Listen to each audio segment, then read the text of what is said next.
atatujoin baadaye nafikiri. Okay.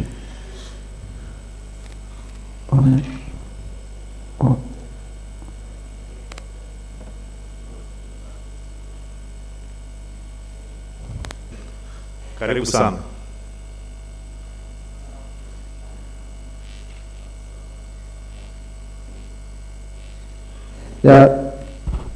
Yes. Thank you very much. It's too loud. I have to get it.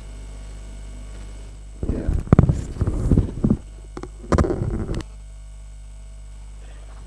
Yeah. Thank you. Yeah. Thank you very much, the event manager and paper presenters seated here.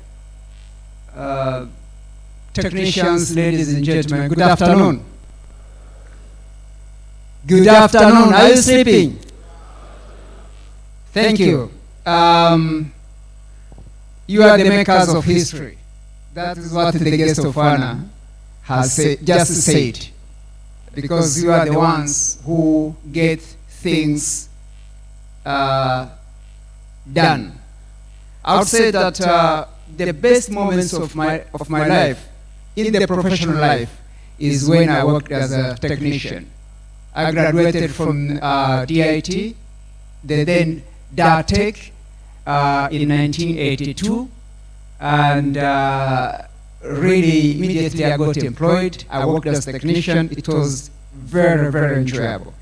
Now, ahead of us, in the engineering profession, things, they never get postponed, and especially if it's concrete. If it has been mixed, then it has to be poured within time. And we have concrete, tunazege mbele yetu. Quality yake inabidi ibaki ile, isiharibike, na inabidi limwagwe, lakini likae vizuri na kila kitu kiende vizuri. What we have here is that we have 3 papers, and we have just an hour and a half ahead to catch the lunch time. I wouldn't like to delay that, and I wouldn't like to lose your attention, your focus, and also I wouldn't like to rush the paper presenters. With this, I feel like someone has just asked me to eat an elephant. I don't know how I'm going to do that. I request your really very, very close cooperation in this task. And the first paper will be presented. The first paper is on capacity development, employment and employment opportunities for engineering technicians. This paper will be presented by a registered professional engineer who holds a master's degree in electrical engineering and a doctorate in business administration from Paris School of Business in France.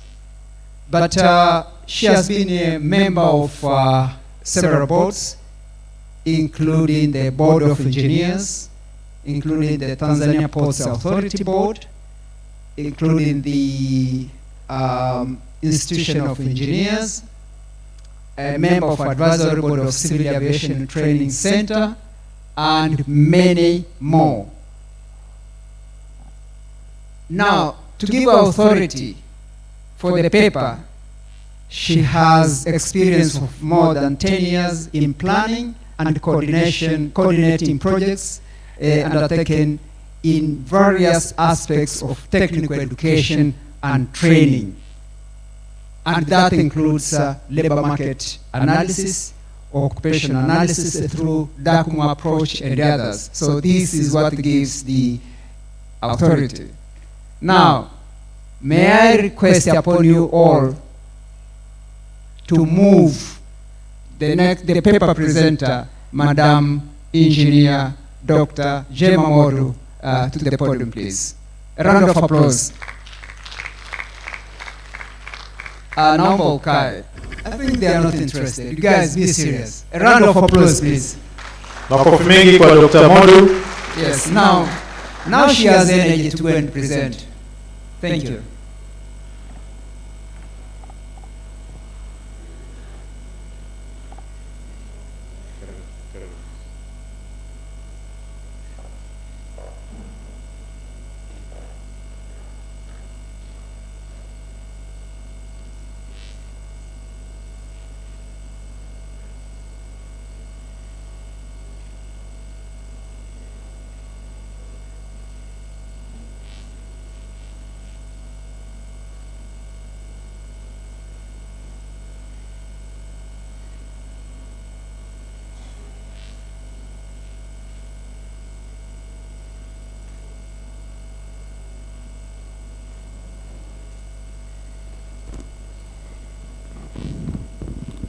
Okay. Thank you. Yes, maybe I would like to break the monotony. So in this presentation, I'll try to maybe mix up the language in such a way that maybe even later on during discussion, we'll also kind of use both languages. So my presentation, in fact, focuses on the capacity development and employment opportunities for engineering technicians. My name is Jay Mamodu from the National Council for Technical Education. I will focus most on, let's say, three things. Of course, I have background, and also there is a question that I want to ask, that either is there a need for more capacity building, or in other way we can say why there is a need for more capacity building. And in that case, therefore, I'll try to show analysis of selected policy perspectives and also quality of workforce in the Tanzania. And another agenda will be significance of technical engineering and training. And of course, there will be challenges that, of course, to help kind of a stimulation of discussion. And I'll end up with a conclusion. So starting with the background, I've tried to come up with a picture that gives us kind of a reflection. You know, when we are talking about the journey from, you know, we have a Tanzanian goal and strategies. And that is the government sort of giving us the vision and setting up the roadmap towards industrial-based economy. And to achieve that, it means we need transformation. And what entails in transformation,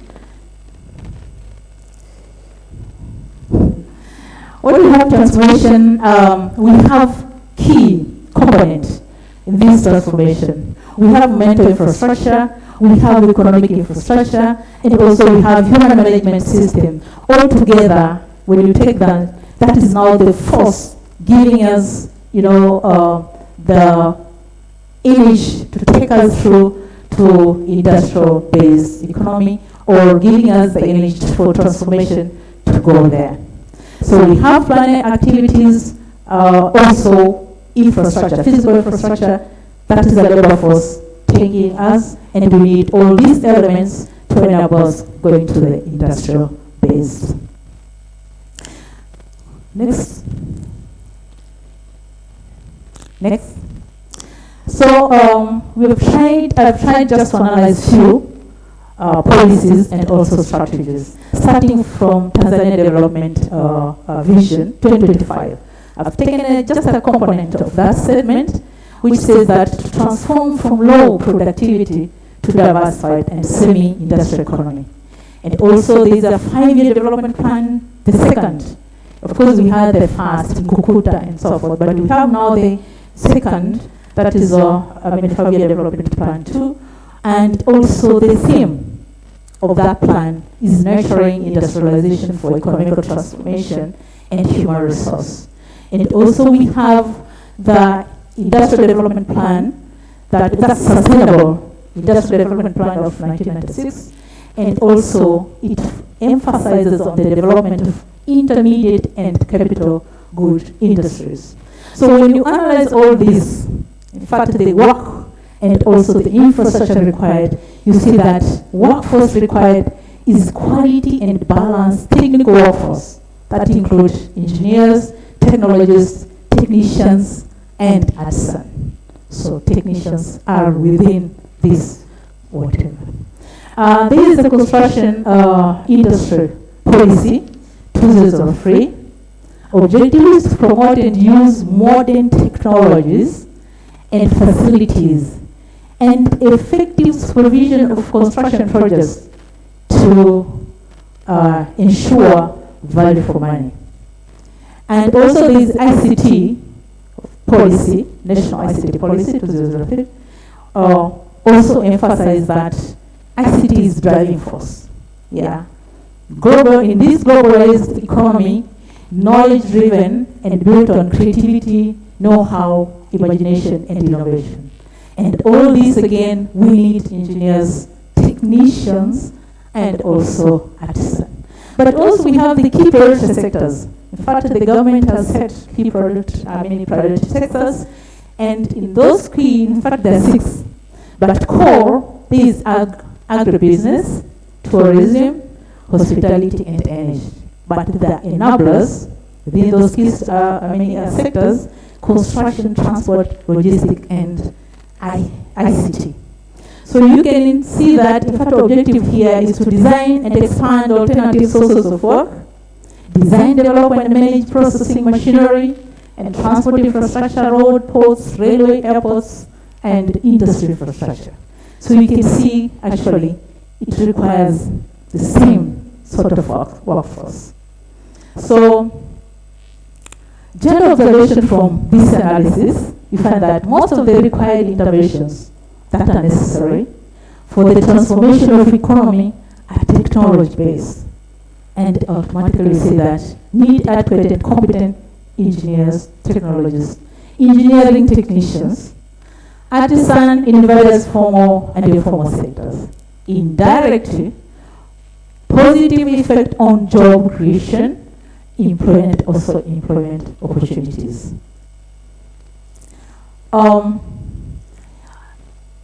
Also, there was need also to analyze the quality of the workforce in Tanzania. As far as the integrated labor force survey, but that's from the Ministry of Labor, there is this survey which was 2014. I find that the working population of Tanzania in the mainland is 25 million, 0.7. And that is 57% of total population. In fact, we are about 40 something million. But within that population, you find that 61.3 had primary education. And 20, in fact, I'm sorry, this is not 20, it's about 17. 22 is about the female. I'm sorry to say that. So 70% never attended formal education. And 55% of that population, working population, is youth.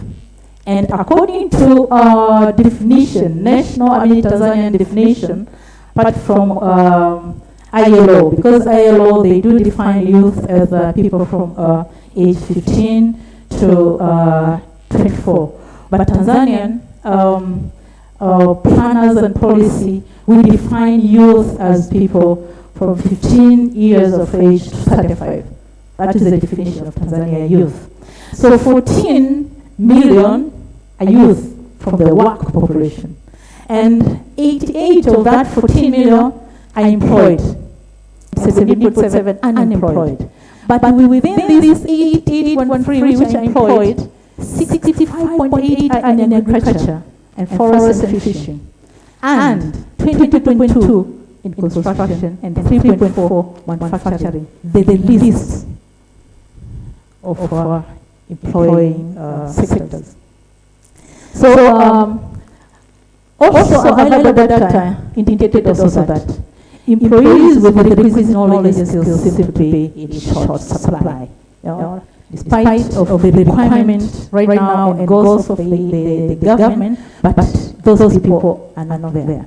And in fact, myself, I did some research in 2016 and found that employers see that graduates entering the labor market lack in-depth knowledge and skills of present and emerging technologies. Because you can have maybe something, but the in-depth of that subject is missing. Communications skills are really a problem.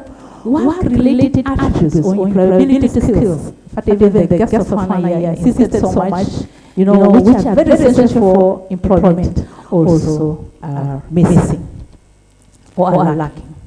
And in fact, I recommended this I did myself, and the top, in fact, 18, those employability skills include integrity, that was ranked the highest.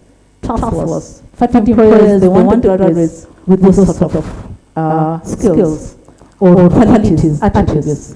Reliable. They want somebody who is really reliable, teamwork ability, professional codes and ethics, result-oriented, self-confidence. Because they want somebody, you give your work, they want somebody who is really confident. Self-motivation, time management. Akisema labda nataka kitu fulani unakuta mtu hajalitenda. They really want time management. And creativity and innovation is one of the key issues. And commitment towards what? Fatana hapa pamesisitiza sana detail oriented. Kwa sababu unampa mtu anakuletea something which is just like hakuna details. They have to be organized, positive attitude towards work, adaptability. Unamfundisha mtu inabidi achukue muda mfupi katika kuadapt. I think that is employers what they want. Visionary, flexibility, critical thinking, and also resource management. These are the top 18 of those attributes.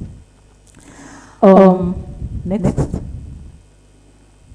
So gender observation from the this analysis of the workforce find that majority of working Tanzanians are with only primary education or without education. Graduate lacking depth knowledge and skills of present and emerging technologies and employability skills. And there is little job creation in the formal sector, as you've seen. But majority are in agriculture, where you find that, and also pay so low. And most jobs are in the low productivity and low paying activities in agriculture and private and informal sectors. Next. Need of balancing between quality and quantity of the required force. So, in fact, according to the labor market right now, there is need of really balancing those things. So, answering the question at the beginning, that is there a need for more capacity building? I think we have seen really, yes. There is a need for more capacity building. Hence, investing in the people, their knowledge and skills is the key for the success of sustainable national socio-economic development. In fact, our journey, if you remember that road, in fact, we need to invest in this. So if that's the thing we want, if that is the future we really want, we must invest in our youth of today. That is now you. Technical education and training is in a very strategic position in capacity building for this sort of people, that is young people. So why is it significant, the technical education and training? It absorbs a bigger proportion of secondary school leavers, that is now youth, because it takes mostly, because it has that opportunity. Also, common objectives to impart mainly in youth knowledge, skills, and adequate understanding. Because you have to take those three things in one. That's the time really somebody can do something. And also, it is critical in addressing the problem of poverty and its associated problems starting at household level. In fact, in this thing, I tried also to quote Kofi Annan into, because now he's late, he said that, let us recognize that extreme poverty anywhere is a threat to human security everywhere. You know, because of such a society lakini you have to put your fences or whatever. Someone has security. Na your security inasababishwa somehow na whatever population tunayo. Tukija sasa kwenye background ya technical education and training, the government in fact ilianza kujicommit since independence. But ukiangalia kwamba we had 5 engineering-based colleges were built between 1970 and 1979. And these are Dar es Salaam, Arusha Technical, Mbeya Technical Colleges. Kuna Rugadura Water Resources Institute, National Institute of Transport. These were the first 5 technical colleges. And also kulikuwa na formulation of technical education training policy in 1996. And the objective was to increase students' enrollment in science and technology, and also to raise the national ratio of engineers, technicians, and craftsmen from 1 to 14 in 1999 to 2000 to 1 to 3 to 18. In fact, one engineer, 3 technicians, 18 craftsmen. That was the the objective to move. By that time it was 1 to 14. 1 engineer, 2 technicians, 14. Aim was 1 to 18 in the medium term, and 1 to 5, 25 in the longer term as international accepted. Because 1 engineer, 1 5, 25, that is now the international accepted. Actually, I'm not quite sure how far we are right now, because 2025 is not far. So, in fact, we have to do some sort of research and to see where we stand. So maybe we will take that initiative so that we have to see how far we have gone. And also initiated the government, it was establishment of NACTE in 1997 by Parliament Act number 9. And establishment of NACTE actually Act defines technical education and training as education and training undertaken by students to equip them to play a role requiring high level of skills, knowledge, and understanding, attitude. And in which they take responsibility for the areas of specialization as technicians, semi-professional, and professionals. So NACTE is multi-sectoral body that covers all tertiary institutions other than universities and their affiliated colleges. Actually, key roles now.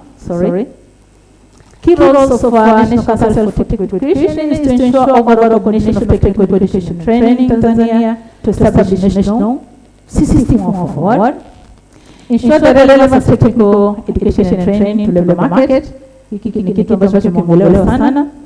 and institute a system of quality control and quality assurance in technical education training, and to release and accredit both public and private technical institutions. And all this just to ensure the quality of education and training.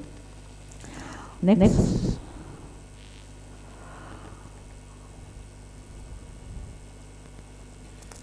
So the first thing that NACTE did was to establish national technical system of awards. The NTAs, we call them NTAs, which I think majority of you have acquired NTA levels, are competence-based. And the notion of that competence means a qualification must address both theory and qualifying, theory needs as well as practical needs of a learner. And the qualifying learner must be able to understand and do something useful with the knowledge in a real world context. That is the competence. And measure of that competence is qualitative and instrumental. As you can see, the guy is really instrumental, ability to do something. So the National Technical Awards means this, to take somebody through education, knowledge, to impart skills, knowledge, and attitude altogether, so that somebody can really fit into the labor market. So these are is a framework where we have from, in fact, nafikiri mgeni rasmi aliongelea on how to make that line, a framework to take somebody down going up. Lakini infrastructure in fact ipo. Because we have NACTE, which start 4 to 10, and VETA, there's NVA 1, 2, 3. This is a certificate of competence level 1, 2, 3. In fact, it's you, Dr. VETA. And we have a basic technician certificate 4, technician certificate 5, ordinary diploma. In fact, those old days tuko tunaziita what is this? Technician about unamaliza ordinary diploma and then unapata ile technician certificate what naipata. But now kuna higher diploma, bachelor degree, master degree and doctorate. Hii ni mfumo ambao umeruhusiwa as far as the act ili established NACTE ili kubali. So in actual sense, what we're doing right now, it was we were trying really to establish a link between low level going to high level. Kwa sababu kulikuwa kumejitokeza kama a bar. Mtu akitoka VETA basi akifika pale amekwisha. So there was a struggle really to kind and bring a bridge so that someone can come from NVA 1, 2, 3 and going to above. And also it was like, someone anaweza kawa labda alishia darasa la 7 and then kwa bahati mbaya. Kwa hiyo kusiwe na something maybe cha kuweza kumzuia mtu kama huyo starting from this level going up. Lakini of course this is something which is still kwenye mazungumzo na kuona kwamba kiendaje. But in short, this is a TVET, Technical and Vocational Education Training system or framework of qualification, which is in place. Because right now we are missing the national qualification framework, but in technical we have already the framework.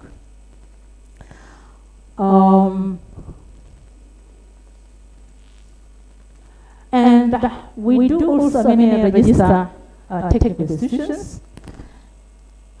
As I said, we are multi-sectorial body and we register all fields. But we've tried to cluster those fields into those 1, 2, 3, 4 subject areas where we have business, we have health and allied sciences, science and allied technologies, teaching and learning facilities. So you can see science and allied technologies right now, as March this year, we had 90 institutions are registered. And you can see public 57 and 33 private.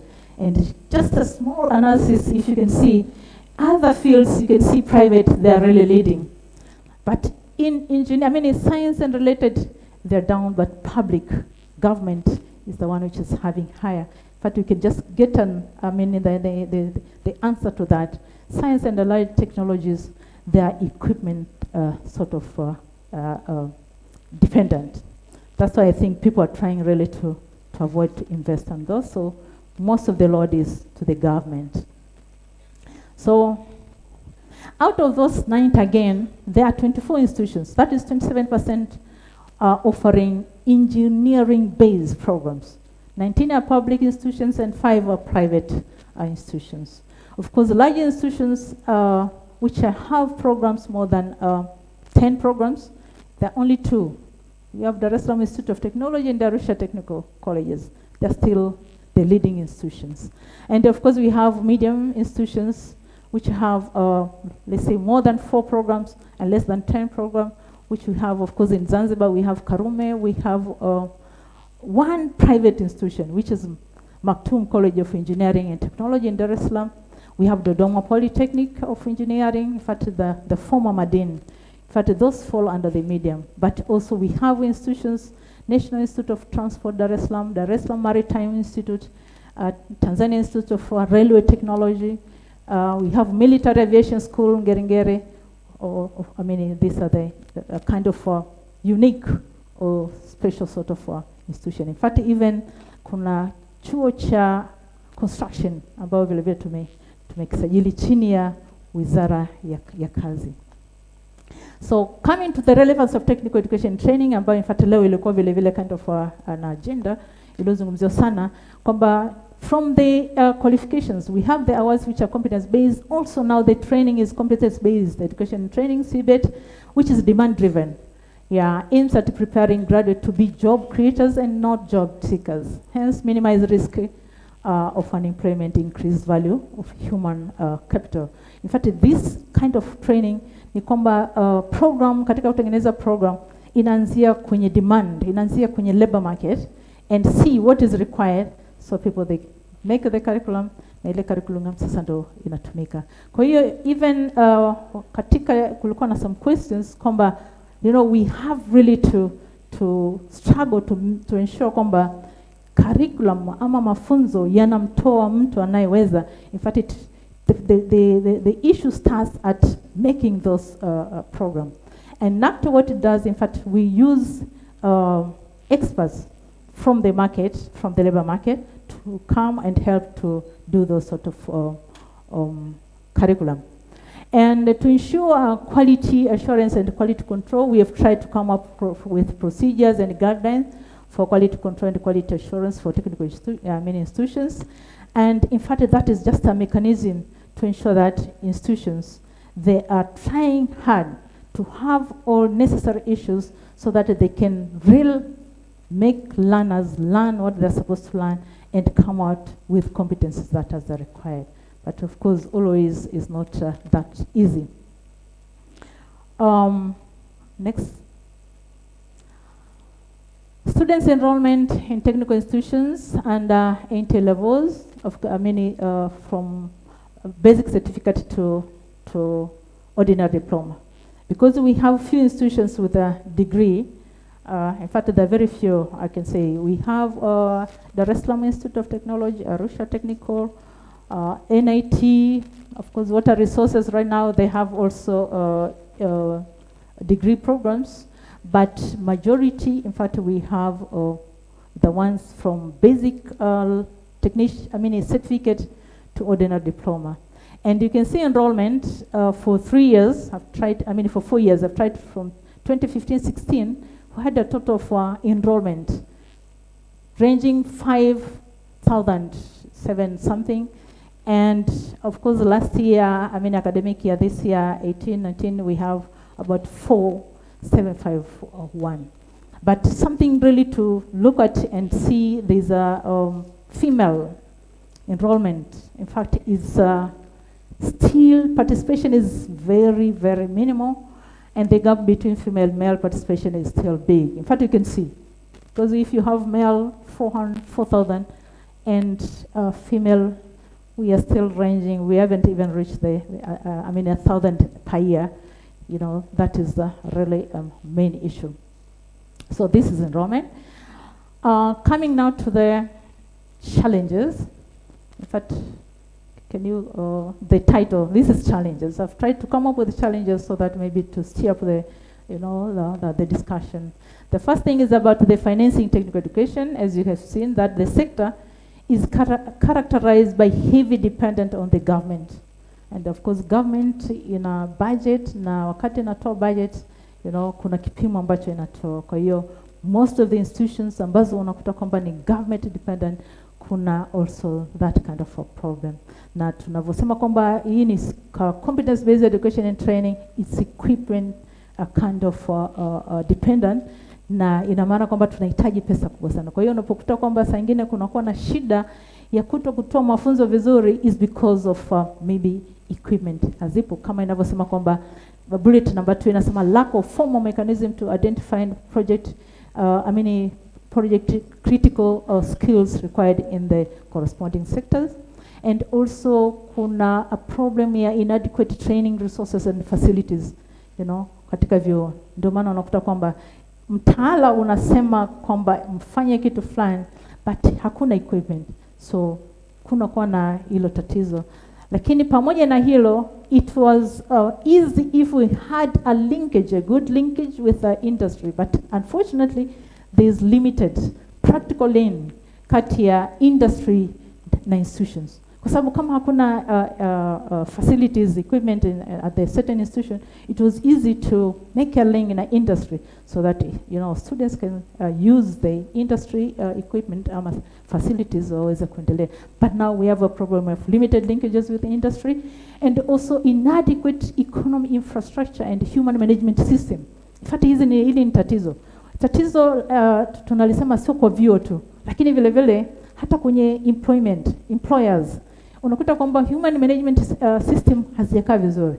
Mwanafunzi anaweza kaenda pale, anaambiwa akae hapo, and then kuna kind of routine. There is no time for innovation, no time for creativity. Kwa hiyo the management system of course inatakiwa na nyewe iendane na wakati katika industry, but also economic infrastructure. Kwa sababu tunasemaga kwamba economic infrastructure inatakiwa iendelee ama education.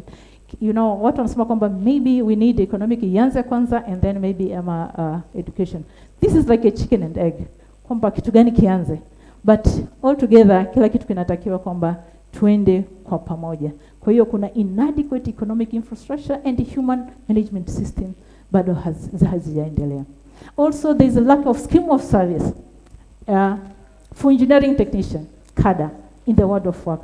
Fati hiki kitu nilikuwa nategemea kwamba mngekipoint out katwa katibu mkuu yuko hapa. Kwa sababu kwenye industry cadre la technician halijapewa umuhimu wake. Kwa sababu kunatakiwa kuwe na growth. Somebody anaingia kwenye labor market lakini atakuta yule ambaye labda alikaa kwa miaka fulani ana level fulani na ana jina fulani na ana salary fulani.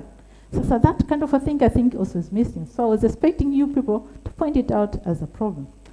And also kuna gender mainstreaming kama mlivyoona katika enrollment ambao anategemea kwamba of course enrollment kuna drop out, kuna graduate rate ambayo haiwezi kwenda as ile number ilivyo kwamba by the end of the day you might find kwamba in a drop, but at least that is estimate of enrollment, but also we expect kwamba graduate haitakuwa mbali sana na enrollment. But the problem, gender mainstreaming, we still have to work harder. Fatu nafikiri ladies ambapo mko hapa mnahitaji pongezi, but we still to work harder to ensure kwamba tunajaribu kubalance kidogo. Sababu hapa nikisema kwamba ladies wasimame, I don't think watafika 1/10 of the you people here. So my conclusion is like, do we want to speed up transformation process of Tanzanian economy kwenye ile njia ambayo tulikuwa tunatembea kwenda from goals to whatever? Then we need investing in technical education and training. It is not just the right thing to do, but it is smart economies. Kwa hiyo nafikiri kwamba kama tutaweza kujikita kwenye kada hili, because you are the doers and this is the group ambalo litanyanyua whatever we are really thinking economy. So with these few remarks, I think my time is almost up. Let me just tell you kwamba thank you so much for listening and you're most welcome. Yes, thank you very much, Engineer Dr. Modu, for very good presentation. Please let us clap for her good job. Her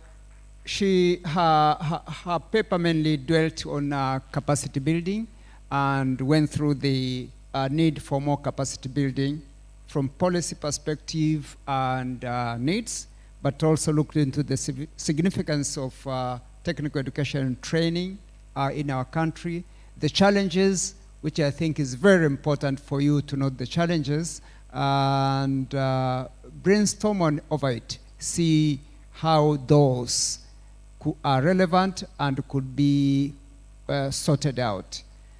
I would say that her paper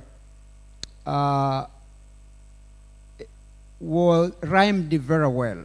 Yani ilienda vizuri sana na agenda za wizara, ambapo agenda kuu ya kwanza ni kujenga uwezo wa wataalamu kama alivyosema mheshimiwa mgeni rasmi, ambapo ameangalia kwenye mambo ya knowledge, maana yake kwamba utaalamu, skills, ujuzi, working tools, vitendea kazi, na ambavyo vyote hivi vinatakiwa vilete umahiri au competence. Kwa hiyo those are the things. Now the next paper will be on entrepreneurship initiatives, and I have swapped a bit the order by design, and this paper will be presented by an engineer who has master degrees from the University of Cape Town, is a registered engineer with the ERB, and also registered with the also registered as an environmental impact assessment and audit expert with NEMC. Has worked for small to large, small, medium, large scale operations, and in that tune, he worked in some of them as a lead consultant for over 50 projects pertaining to mining, oil and gas, environment, and name it. So this is a very competent person. Now, to put a nice cap on that, he serves as the Vice President of the Institution of Engineers Tanzania and co-opted member of the ERB, but also he is the Secretary General of the Tanzania Environmental Experts Association. This is none other than Engineer Gwakisa Mwakyusa. Please help me to move him up there.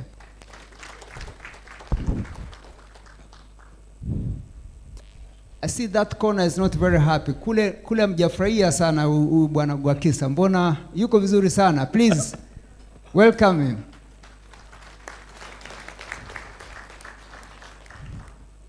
Thank you very much.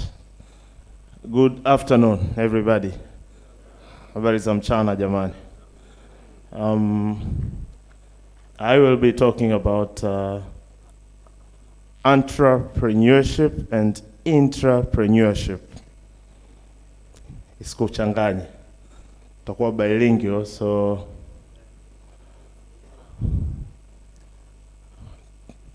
I'll be talking about entrepreneurship and intrapreneurship. I'll touch on innovation and creativity.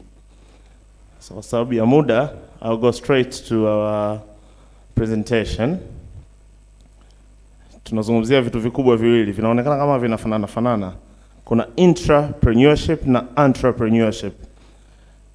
The main difference, kuna details kidogo kwenye presentation na kuna minor typographical errors. Utaona kilichopo kwenye presentation na kilichoandikwa huko kuna spelling kidogo zinatofautiana. Utapata ambayo imeandikwa kwa spelling sawa sawa. Lakini the main difference is entrepreneur ile inayoanza na E ni yule mjasiriamali wa kawaida ambaye tunamfahamu, ana miradi yake. Nilisikia kuna bwana mmoja alijitambulisha, alitoa mawazo au aliuliza swali, alisema yeye ni contractor. Yule tunamuita ni entrepreneur. Ana run kampuni, ni contractor, anaendesha kampuni yake. Lakini sasa kuna intrapreneur. Wakati mgeni rasmi alivyokuwepo hapa, walitambulishwa ma technician kadhaa kutoka TANESCO, kutoka TARURA, kutoka kwenye mamlaka za maji. Sasa you can be an entrepreneur, yani mjasiriamali ambaye umeajiriwa ndani ya TANROADS, ndani ya TANESCO, wewe unaitwa intrapreneur. Unafanya ujasiriamali, unaishi kama mjasiriamali ndani ya organization ambayo imekuajiri.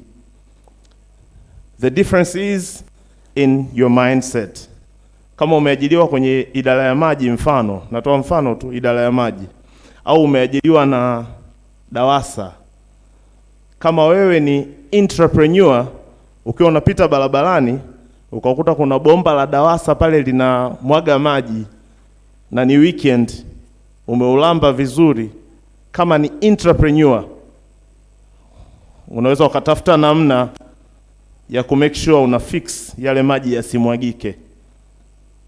You are an entrepreneur. Unafikiri kama ambavyo angekuwa ni entrepreneur. Tutamtolea mfano sasa, yule mtu anayerun firm yake, alafu itokee siku ni siku ya Christmas, yuko na familia yake vizuri kabisa, wanaenjoy. Alafu namtolea mfano yeye kwa sababu ndo aliyejitambulisha pale. Inawezekana wapo wengine, macontractor wengine, naomba nimtolee mfano.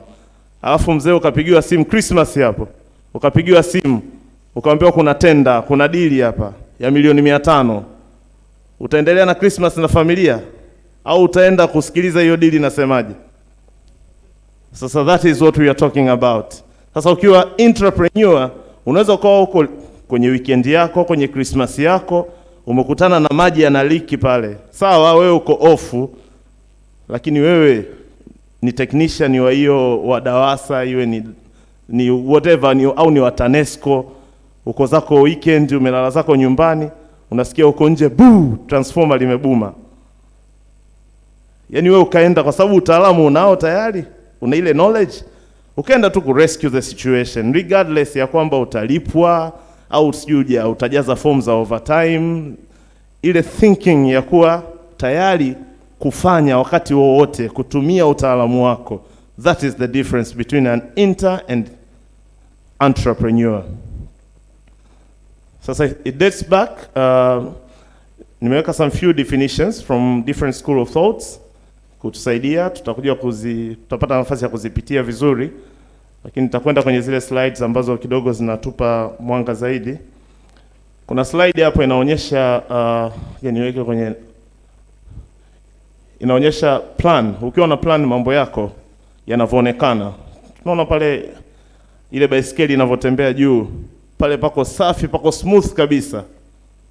Ni kama ambavyo tunaanza project, tukiwa tunaanza hata mradi tu wa kawaida kabisa. Nitatoa mfano, mimi naishi Sinza. Kuna sehemu walikuwa wanaweka bomba gani watu wa DAWASA. Sasa walichimba kwa karibu miezi miwili. Wakati wanachimba, mimi out of interest kwa sababu I'm an engineer, nikamuuliza bwana mmoja nimkuta pale, nikamwambia mnafanya kitu gani? Akanielezea, nikamwambia kwa mnategemea kumaliza baada ya muda gani? Akaniambia baada ya kama ya wiki tutafukia hii barabara vizuri, mtakuwa mnapita safi. Sasa hivi tunaenda mwezi wa pili, lile bomba nadhani wameshaweka, ile barabara bado haijafukiwa, kuna aina ya magari hayawezi kupita. Kwa nilikuwa natoa tu mfano, ukiwa unaanza ku plan project inaonekana smooth kama jamaa alivyoniambia, baada ya wiki tutakuwa tumefikia hapa, magari yatapita vizuri. But in reality ni kile kilichopo pale chini. Kuna sehemu utakutana na mabonde na miinuko na nini, misukosuko mbalimbali. When you are executing a project, tunajua kinachotokea. Unaweza ka plan hivi mambo yataenda hivi, lakini kinachokwenda kutokea in reality ni tofauti. So it was just a head kutuonyesha what is happening. So tunajaribu kuonyesha the difference between an intra and antra. Na kwenye large corporation sasa kuna uhitaji mkubwa wa kuwa na entrepreneur, wale entrepreneur, yani wajasiriamali ndani ya large corporation. Wanahitajika sana kwa sababu changamoto kubwa ya entity makubwa, changamoto kubwa tunaijua, unaweza kumfuata mtu kwenye entity makubwa, ukaongea na mtu akakujibu vizuri kabisa, lakini lile jibu alilokupa yeye kwa mdomo ili litekelezwe sasa, unaweza kukuta akakwambia hiyo hamna shida, tutashughulikia, lakini ile tutashughulikia ikahitaji sasa utekelezaji wake, inabidi barua iandikwe, iende sijui kwa mkuu wa idara, kwa idara kisha saini ya kindozi, iende kwa nani mpaka ije kupata approval hicho kitu kifanyike. It's a process. Lakini ukiwa na watu ambao wanafikiri kijasiriamali, watatafuta namna ya kupenya ili hicho kitu kifanyike. Mfano kama nimetoa mfano wa maji, kwa sababu maji yanaweza kawa yana leak, lakini kama unaona hapa process ya kupata kifaa cha kurekebisha hayo maji yanayo leak, ukifuata utaratibu it will take forever. Maji yataendelea tu kumwagika, watu watakosa maji, au umeme watu watakosa. So we need to find a way ya kuwa na wajasiriamali ndani ya hizo institutions zetu kubwa. Tunahitaji kufikiri kijasiriamali, ili kupata solutions, kwa sababu unaweza kutafuta namna at your position, unajua kabisa hii nikiiweka tu hapa mezani ifuate utaratibu, it will take forever. Unaweza kuhitaji kumove na lile file. Tutaona baadaye kuna some few recommendations. Sasa tunasema entrepreneurship is the act of behaving like an entrepreneur while working within a large organization. Unakuwa mjasiriamali ndani ya TANROADS, mjasiriamali ndani ya TARURA, mjasiriamali ndani ya idara ya maji, TANESCO. Wewe unakuwa mjasiriamali. Mle ndani unafikiria, yani unavofikiria ili kwamba sasa hivi kuna kazi inatakiwa ifanyike. Isipofanyika manake TANESCO itakosa mapato, TANROADS itakosa, barabara hazitapitika. Isipofanyika hii watu watakosa maji, kwa watu tutaingiza kipato. Kama ambavyo yule mjasiriamali wa kawaida mwenye duka ambaye akiamka asubuhi, kama tuna biashara zetu binafsi, nikiuliza kwenye zile biashara zetu binafsi huwa tunatumia ule utaratibu wa kazi ule wa sheria ya kazi. Sheria ya kazi inasema mtu ufanye kazi maximum masaa 45 kwa wiki. Kama una duka lako tu pale nyumbani kwako, utaratibu unaotumika ni huo? Au tunaona duka linafunguliwa saa 12 asubuhi mpaka saa 4 usiku. Tukipiga hesabu tunashangaa kwa wiki duka limefunguliwa kwa masaa 80. Kwa nini usilimit kwenye masaa 45? That kind of a thinking ndio tunahitaji tukiwa pia kwenye hizi large entities ili mambo yaende. Sasa kwa nini? Why do we need entrepreneurship? The reason tunahitaji wajasiriamali ndani ya hizi large entities, it's because it allows innovation. Kukiwa na wajasiriamali kutakuwa na innovation. Mambo yatafanyika kwa staili tofauti. Na innovation kama tunavyofahamu, innovation inasaidia mambo yaende. At time mnaweza kuwa mnafikiri kwa staili moja, mtu akaja na thinking tofauti, kitu kikafanyika kwa urahisi. Lakini at the same time, it gives employees freedom to do things beyond their limitations. Ukiwa unafikiri kijasiriamali, you'll do beyond your limitations. But again, it limits movements of employees, lakini kuwa mjasiriamali ni incubator. Yani kuwa mjasiriamali ndani ya hiyo entity, kuwa entrepreneur, it's an incubator ya kuja kuwa entrepreneur. There is no way kwa maisha ya kazi ukafanya kazi ukaja kustafu, umefanya kazi kwa miaka 40 ukastafu afu ukasema sasa unaanza ujasiriamali. Kama haukuwa una practice wakati ukiwa kazini, utaanza ujasiriamali automatically utafail ndani ya miezi miwili. Kile kikokotoo chote kitakwenda na maji na utakuwa umecollapse. Lakini ukiwa una practice ukiwa kazini throughout, ni incubator, inakuandaa utakapotaka sasa kutoka, not necessarily kwa kustaafu. Unaweza ukafika point ukaamua sasa inatosha, nahitaji kufanya mambo yangu, au inaweza ikatokea ukawekwa pembeni, haitakupa shida, utaweza kuendelea ku run your operations. But it gives you watu ambao watakuwa ni alibis, ambao they can sleep and dream about the organization. Sasa entrepreneurship ina 10 commandments. Watu wamefanya research huko wakadevelop 10 commandments. Nitapita kwenye hizi quickly, tupe mwanga kidogo. You need to build your team, kwa sababu entrepreneurship sio shughuli ya peke yako. Kama tulivyosema, entrepreneurship ni kwenye large entities. You don't do it alone. You cannot do it alone. You need a team. Kama wewe ni una head pale kitengo, kama wewe ni seasoned technician, una ma-technician wana operate chini yako. Kama wewe kuna bwana mmoja jitambulisha anasema anatoka CMA. Kama wewe uko kwenye maabara labda materials lab, una watu wale wanaofanya kazi chini yako. You need a team. Wale watu wote wafanye wao wajasiriamali, wafanye wafikiri kuhusu zile project samples za watu zinazokuja pale, wazifikiri kama wajasiriamali, kama ni mradi wao. Lakini at the same time, share the credit widely. Usikae wewe tu sifa yote ije kwako. Peleke na kwa wengine. Yule mtu wa chini kabisa ambaye kazi yake yeye ni kufanya tu sample preparation, naye apate sifa. Ask for advice before you ask for resource. Under promise and over deliver. Usitoe ahadi kubwa sana, hii kazi itaisha baada ya siku 3, afu unakuja kuimaliza baada ya wiki 2. Toa muda wa kutosha. Sema kazi tutatumia labda wiki, afu ukimaliza ndani ya siku 2, ume under promise lakini ume over deliver. Do any job that needed to make your dream work. Fanya chochote so long as you fulfill your dream. Isio nzuri sana lakini it works. It is easier to ask for forgiveness than permission. Ukiwa unafanya kitu afu unajua kabisa hapa nikipindisha kidogo, labda kama kuna gari iko pale inatakiwa ichomoke ichukue mzigo ipeleke sehemu, ukianza kuomba lile gari kwa utaratibu, kama ndo kwenye utaratibu wa serikali, mpaka uje kupata approval, sawa basi haya driver huyo gari liende, it will take forever. Lakini kama ni kitu cha kuexecute, unaweza kumwambia driver, bwana mtoka twende tupeleke mzigo mara moja. Kapeleka akarudi, bosi akafoka akamwambia samahani sana, lakini unajua nilikuwa nawaisha ule mzigo. So unajua ule mteja anahitaji sample zake nini, safi. Unaomba msamaha, mambo yameenda vizuri. Keep the best interest of the organization. Unapofanya ujasiriamali in a large entity, usije ukapindisha utaratibu kama hivyo ukatuma gari alafu ni kwa interest zako. It should be for the interest of the organization. Come to work each day willing to be fired.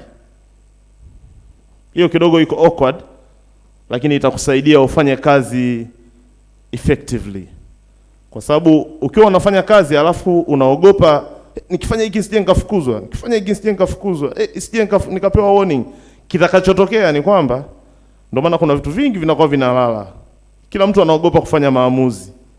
Kwa sababu unajua nikiamua sije nikatumbuliwa. So fanya kazi, uwe willing kuwa fired. Sio kwamba uwe unajipeleka kuwa fired, lakini usiweke ile kuwa fired mbele sana. Be true to your goals, but realistic about how to achieve them. Honor and educate your sponsors. Entrepreneurship inakwenda na creativity.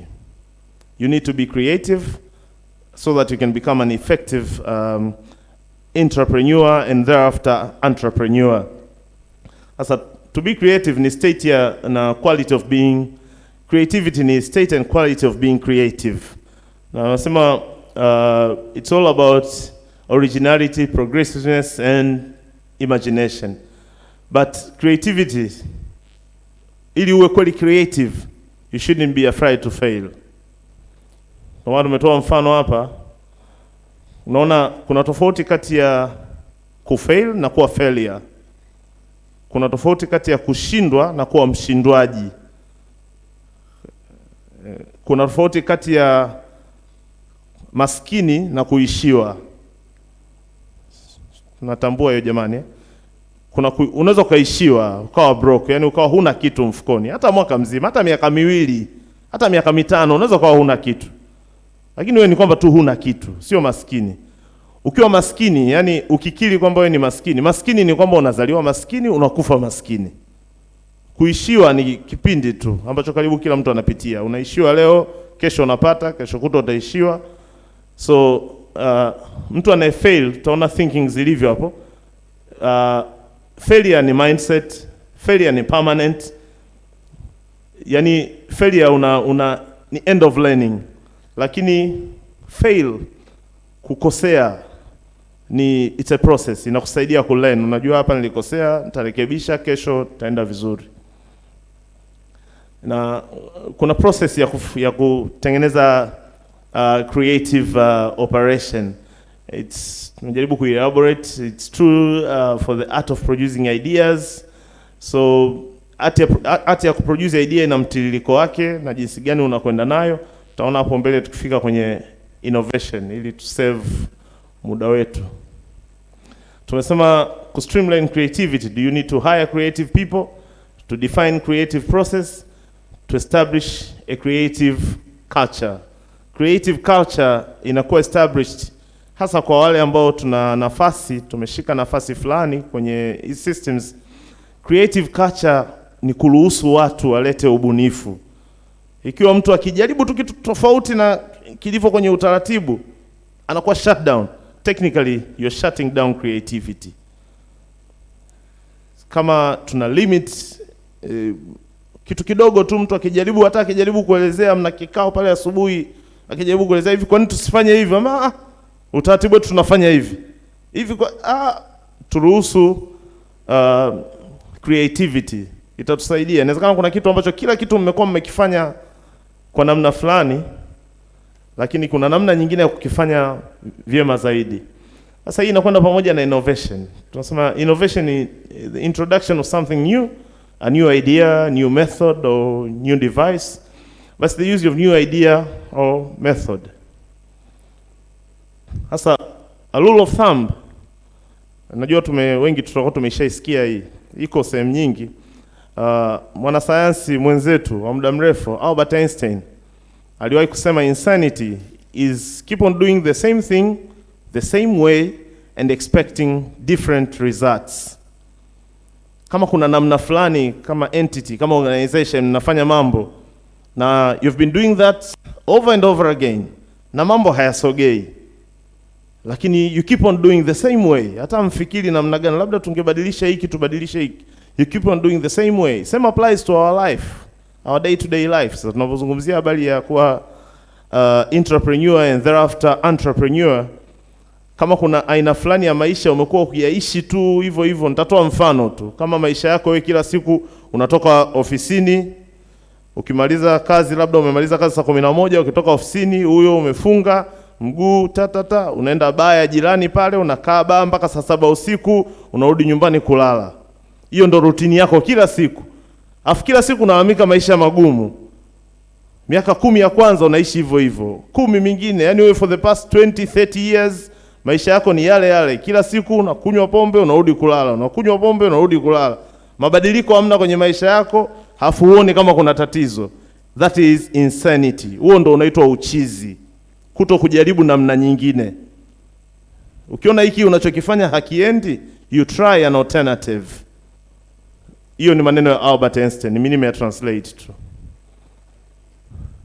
Sasa unaona creativity to innovation vinakwenda pamoja. You start with creativity, unakwenda ku innovate. Una create kitu, then ile process ya adaptation na kukiingiza kwenye utekelezaji inakwenda pamoja na innovation.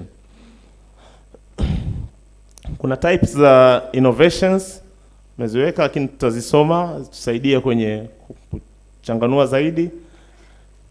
Kuna a brief formula ya innovation. Kama wakati tunaongea kuhusu creativity, what most people think ni kwamba unatoka juu, ni barabara ile, shwa unaenda kwenye kuwin. Mtu anafikiri process ya innovation iko hivyo, au shwa unaenda kwenye kufail. But it doesn't work that way. Unapita, ukiangalia hiyo what successful people know, unapita kwenye hatua kadhaa za kufail mpaka unakuja kuwa a proper innovator. Na tuna mifano mingi tu ya innovators wakubwa huko duniani. They tried over and over again. Kina Galileo walikuwa mpaka wakafungiwa kabisa. Walikuwa wanasema dunia ni ya duara. Papa anamwambia dunia iko flat. Akabishana mpaka akaingia kwenye matatizo mpaka wakamfungia huko. Lakini it was a process ya innovation.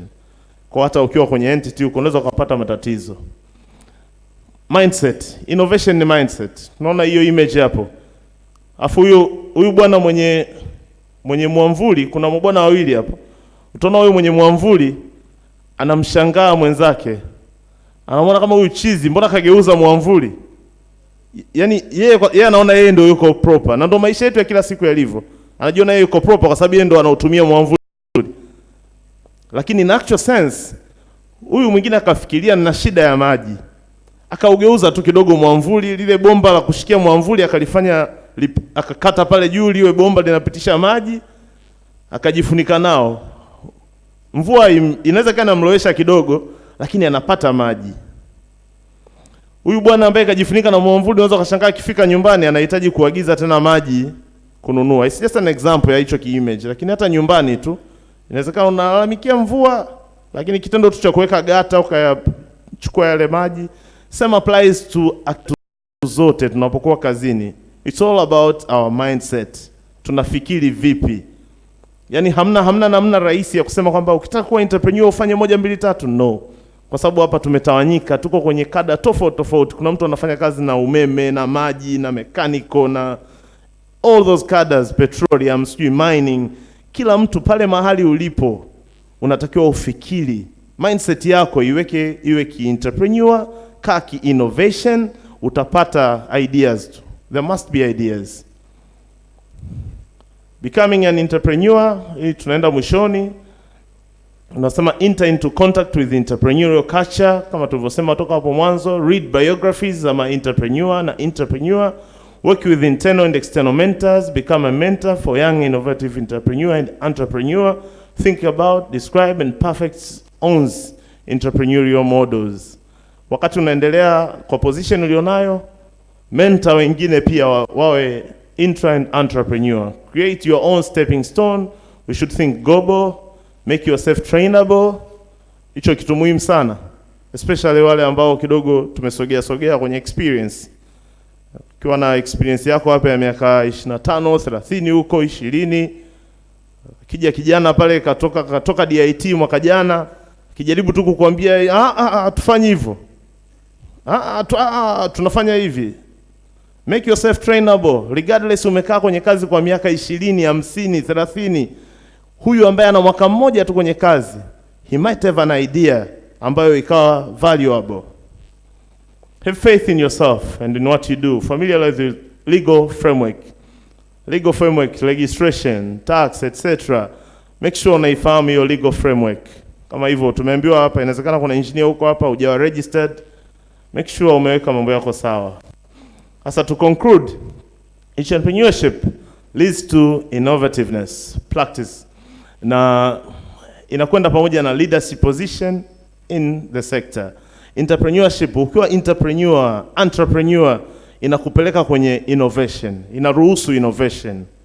Lakini at the same time, entrepreneurship involves risk and requires above average level of effort and skills, but it brings a great deal of satisfaction to people who practice it. Unahitaji kurisk kidogo kwa sababu kuna mahali unahitaji kwenda extra mile, lakini it will give you satisfaction kwenye utendaji wako. Like entrepreneurship is a win-win process to an employee and employer. Kwa itamfaidia mwajiri, lakini na mwajiriwa pia utanufaika na unapokuwa na watu ambao ni wana innovation, watakuja na new ideas, watakuja na mawazo mapya. It's something ambayo tunahitaji kuifanya wote kwa pamoja. Hata yale mambo yaliokuwa naongewa asubuhi, gap kati ya ma-engineer na ma-technician, na inapokuja tukiwa tunafikiri kama entrepreneurs, kama wajasiriamali. Takupa mfano, again namtolea tena mfano yule bwana pale, ukiwa huku kwenye ujasiriamali na mimi niko huko nje, nilikuwa nafanya kazi, labda ndo sababu registrar na wengine kwenye bodi wakaona nije kupresent. Nimetoka kwenye ajira ya kuajiriwa kama about 12 years ago. Run firm, consulting firm, sasa hivi tunakwenda kidogo. Sasa huku kwenye ujasiriamali huku, ili gap hili silioni sana. Yani huku zaidi watu tunaangalia mtu ana perform. Kama mtu ana perform, mimi na ma technician na mimi ndo nawatafuta. Naambia bwana, na najua ma engineer wapo, lakini mimi nawatafuta ma technician. Kwa sababu najua mimi ninachotafuta sio title yako. Sitafuti PhD, sitafuti masters, sitafuti bachelor yako. Mimi ninachotafuta, do you perform? Tukienda kwenye kazi una perform. Hicho ndio kinachotafutwa. Na kwa kumalizia, mwenyekiti, sasa hivi kuna kitu kama tunafuatilia mitandao, dunia ina transform sana. Kuna kampuni inaitwa Ernst & Young kama tunaifahamu. Lakini kampuni nyingine Google na IBM, hizo kampuni tatu ukipata nafasi nenda kazitafute. Sasa hivi kwenye kujoin hizo kampuni wamefuta degree kama kigezo. Yaani wewe ili uajiriwe na Ernst & Young na Google na IBM, kuwa na degree sio kigezo. Wana mitihani tofauti. Unaweza kuwa wewe umeishia tu darasa 7, wanakupa mtihani wao, umefanya vizuri, wanakuingiza kwenye timu yao ya research and innovation. Hawaangalii sijui una degree, una PhD, una masters. Kwa dunia inakwenda huko sasa hizi. Let's think global. Innovation, creativity ndio dunia inakokwenda. Yeah. Thank you very much. Thank you, Mr. Engineer Gwamaka. I think that you have not only enjoyed but learned quite a bit, isn't it? Yeah, so that was a good presentation. Another round of applause, please. Again. Yeah, our next paper is Ethics and Professional Conduct in Engineering. And this paper will be presented by a holder of Masters in Integrated Water Resources Management who has 20 years of relevant professional experience in planning and management of civil projects and water supply systems. He has been extensively involved in projects and contracts management, both in practice and training professionals, and sits in several water and engineering related committees and boards, including ERB, TPS, TPSF, TWP, National Water Board, and others. And this is none other than Engineer Ngwisa Mpembe. Please help me to frame him up. Clap for him, please. And Engineer Mpembe, you have 20 minutes, but if you do us a favor to put it in a very nicely understandable way in 15 minutes, you'll be highly appreciated. Thank you. Welcome. Thank you. Mnanisikia jamani? Good morning, ladies and gentlemen. Good afternoon. Nashukuru sana. Mimi naitwa, kama alivyonitambulisha mwenyekiti, naitwa Engineer Ngwisa Mpembe na nimetakiwa nifanye presentation ya kuhusiana na ethics and professional conduct for engineering technicians.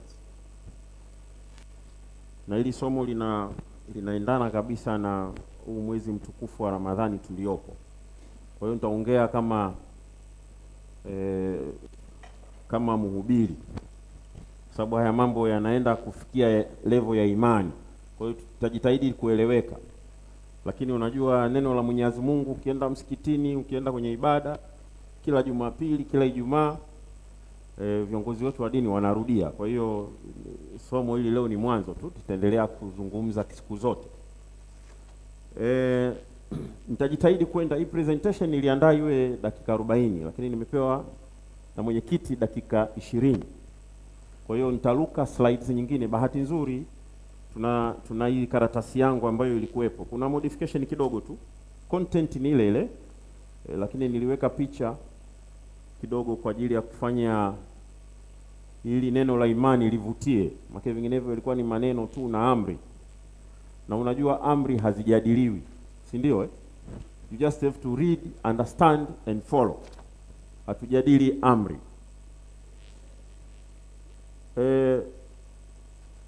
Who is a technician?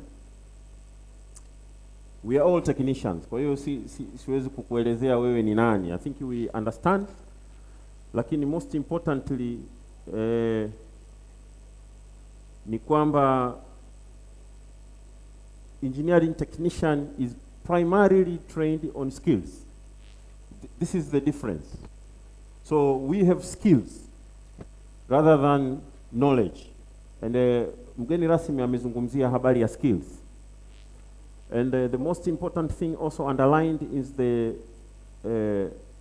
practicality of what we do on our daily activities.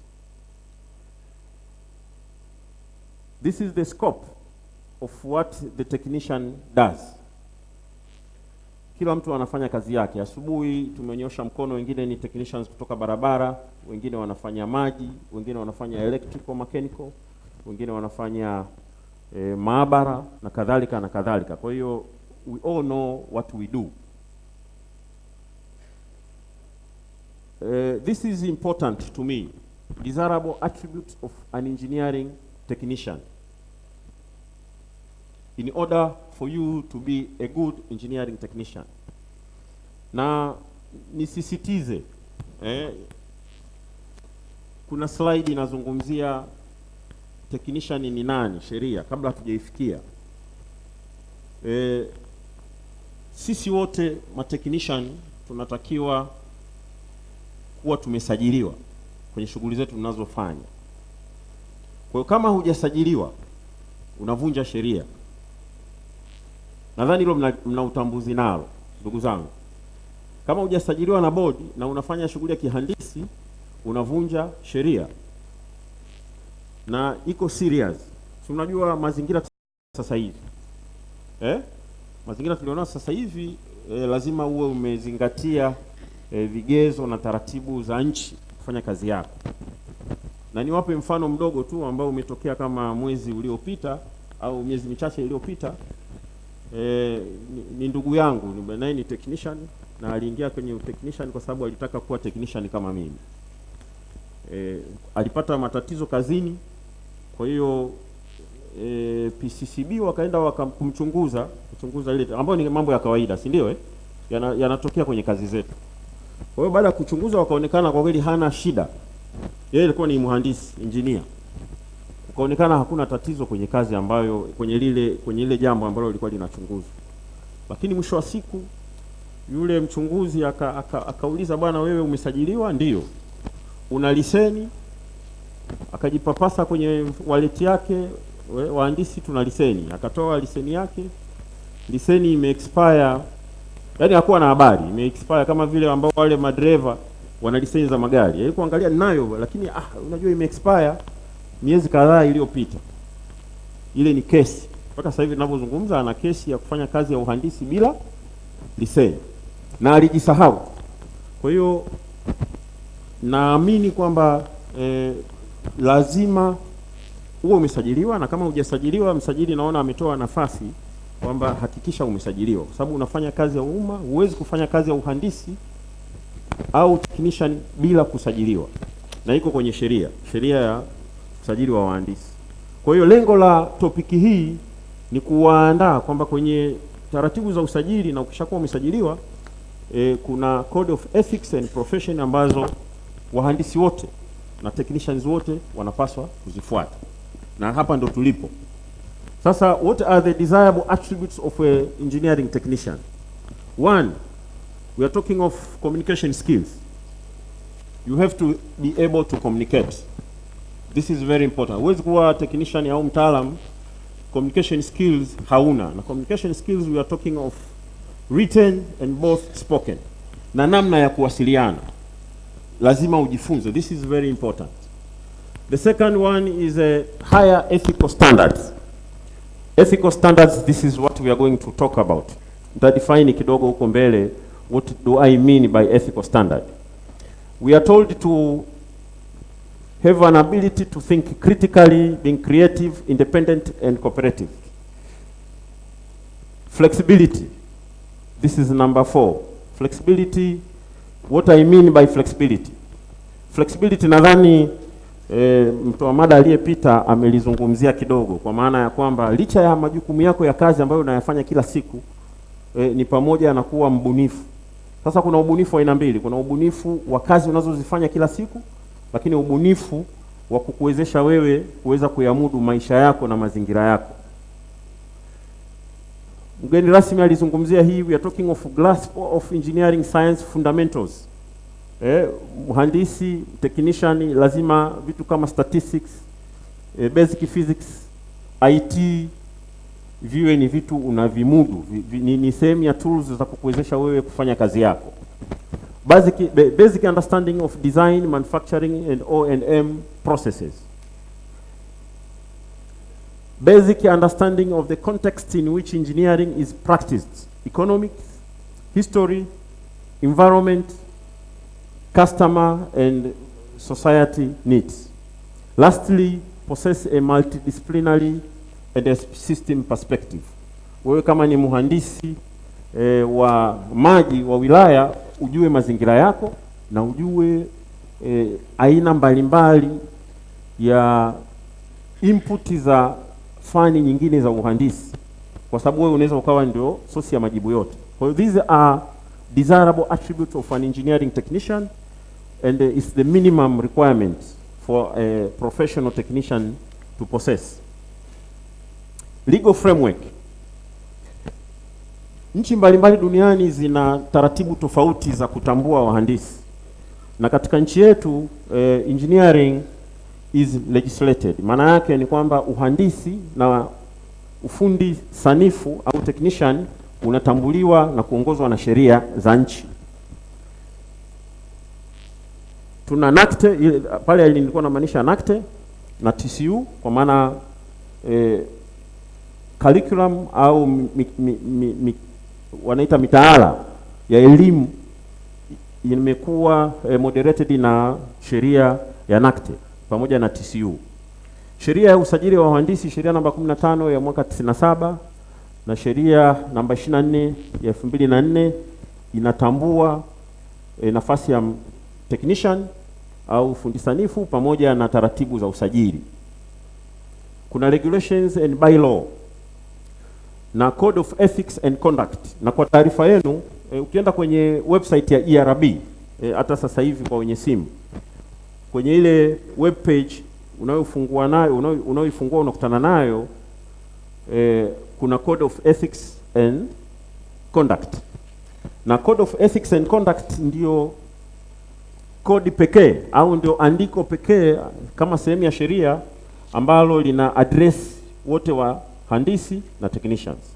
Hili linatuhusu wote. Of engineering technician rule, gazette number 69 of March 2014. Na mwisho huko duniani tunaita accord. Tuna accord za aina 3. The first one is called the Washington Accord, ambayo inahusiana na wahandisi. The second one is Sydney Accord, which deals with accreditation of technologists. And the third one is Dublin Accord of May 2002, ambayo inaongelea international recognition of engineering technicians qualification. Kwa hiyo at a global level, hizi accord 3 na Tanzania sisi we are also subscribed to Dublin Accord.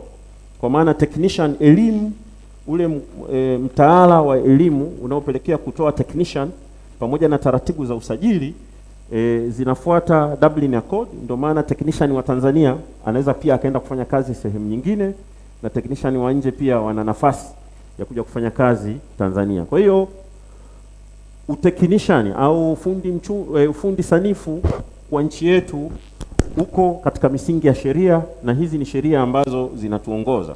Lakini ndugu zangu, kaka zangu na dada zangu, the bottom line ni kwamba huwezi kufanya shughuli ya kazi yako ya uteknishani bila kusajiliwa na board, na vinginevyo utakuwa unavunja sheria.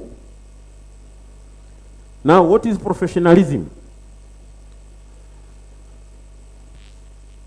We are saying the first thing is knowledge. Require formal education, judgment, discretion that are not routine, that cannot be mechanized. Dereva wa daladala ambaye anapiga ruti ya Mwenge Kariakoo mara 10 kwa siku, that is a routine job. Yule hawezi kusema mimi ni professional, kwa sababu ukimtoa ile ruti ukampeleka ruti nyingine ya kutoka sehemu nyingine, mkoa wa Morogoro au Tanga au sehemu nyingine, hataweza kufanya kazi yake vizuri. Kwa hiyo it's not a routine thing. It's something which you have learned from a formal education. As part of professionalism, we are talking of sets of standards for admission to profession, enforces standard of conduct, establishes and follow code of ethics. That is part of professionalism. The third one is public good. We are all doing what we are doing because we are doing service to the public. So, purpose of service and preservation of public welfare. We are saying professionalism is a commitment to a designated and organized occupation by virtue of being an authority over a body of knowledge. Ndio maana tunasema wewe ni mtaalamu wa AutoCAD, au wewe ni mtaalamu wa GIS, au wewe ni mtaalamu wa maabara kwa maana ya udongo au materials. It's also a set of standards for professional practice, and it's not only learned in professional school, it's only learned in a professional school while practicing one's own profession. This is how one becomes a professional. Now, professional codes of ethics and standards.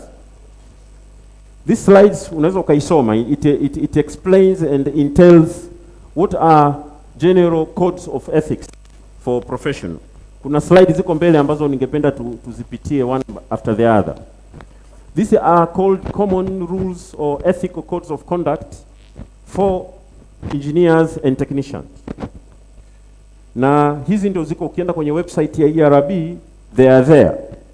And normally they are generally acceptable codes of conduct for engineers and technicians all over Commonwealth country and all over the world. Hold paramount the first one, the safety, health, and welfare of the public, which we have seen. The second one, which is very important, perform services only in areas of their competence. Kama wewe ni materials technician, ni mtaalamu wa materials, tafadhali usifanye kazi ya survey, kwa sababu that is not your area of competence. Utaleta matatizo na utajiletea matatizo. The third one, we are saying issue public statements only in an objective and truthful manner. Kwa lugha nyepesi, usifanye siasa kwenye kazi yako. Toa statements kulingana na matokeo na kulingana na utaalamu, kulingana na vile vitu ambavyo unavifanya as part of your job. Act for each employer or client as faithful agent or trustee. Clients, employers entrust us with obligations, tasks and duties, and we have to be faithful and be able to be seen as trustful to those who given us assignments. Avoid deceptive act. Na kwa lugha nyepesi hapa, usifanye mambo ambayo yako nje ya utaratibu, hasa swala la rushwa.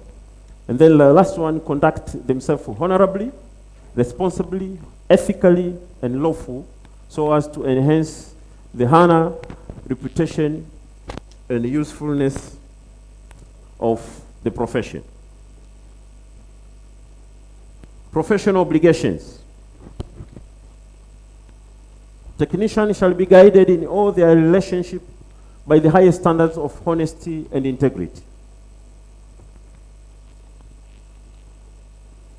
Technicians shall all times strive to serve the public interest. Kazi zetu ambazo tunazifanya, hata kama ni umeamua kufuata ujasiriamali, unafanya shughuli zako mwenyewe za kukuingizia kipato, at the end product you are going to sell to the public. So please observe the public interest and don't only look for your end interest in terms of making profit. You should know that you are serving the public. Technicians shall avoid all conduct or practice that deceives the public.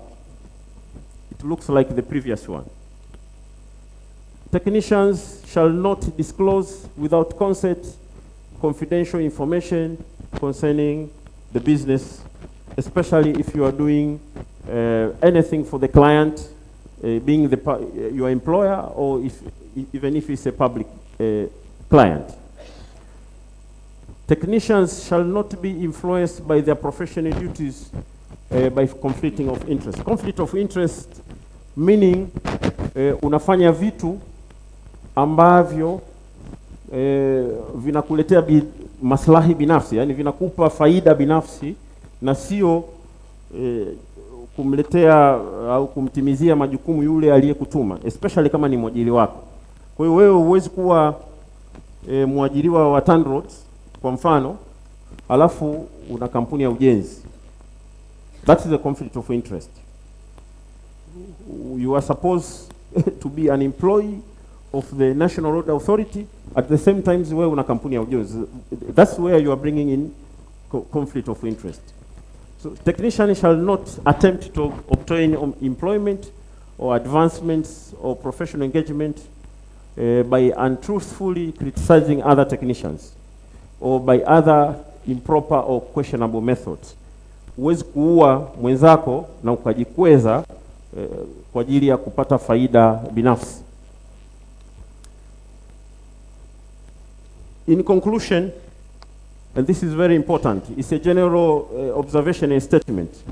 We are saying sustainable development is the challenge of meeting human needs for natural resources, industrial products, different sectors, while conserving and protecting environmental quality and natural resource base for essential future development.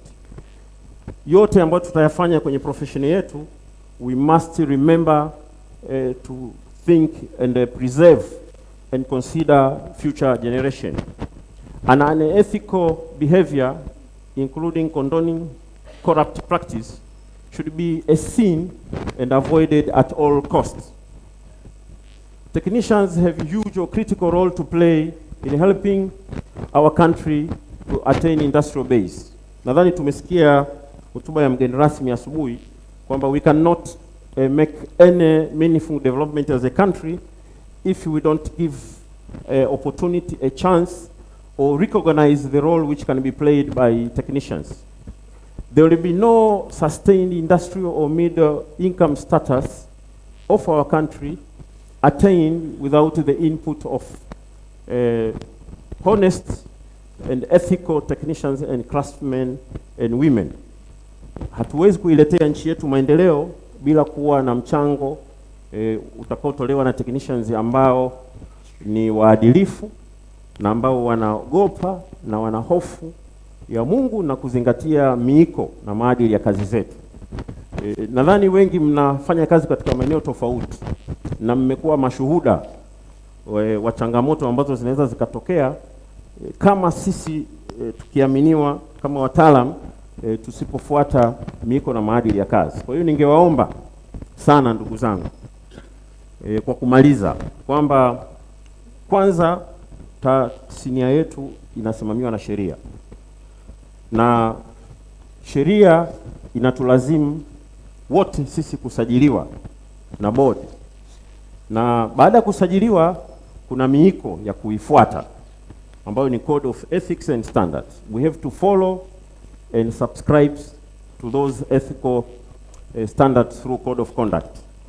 Na hizi Code of Conduct and Ethics sio tu za kuzisoma, tunatakiwa tuziishi, na zitatusaidia sio tu kufanya kazi zetu kwa usalama, lakini pia majukumu ambayo tutakuwa tumeachiwa na taasisi zetu, serikali na waajiri wetu yatatuwezesha kufikia malengo ya kuleta maendeleo kwa nchi yetu. Kwa hiyo niwaombe tena kwamba kuanzia sasa tuchukue hatua ya kuhakikisha kwamba tunalinda miiko ya taasisi yetu, na kulinda hayo ni pamoja na kuhakikisha kwamba tunayaishi katika kazi zetu za kila siku. Asanteni sana kwa kunisikiliza. Makofi mengi kwa nje.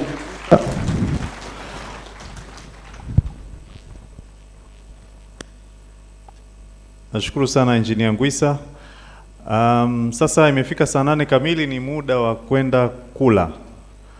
Naomba mnisikilize kwa makini kwa utaratibu wa kwenda kula. Kwanza tutahitaji coupon ya lunch. Hawezi kukupa chakula kama huna coupon yako. Hiyo ni moja. Pili, buffet ziko 2 upande wa huku kulia kwangu, huku mliko kunywa chai wengi wenu, na kuna buffet moja upande wa kule. Narudia tangazo la zamani kwamba wale ambao wamefunga siku ya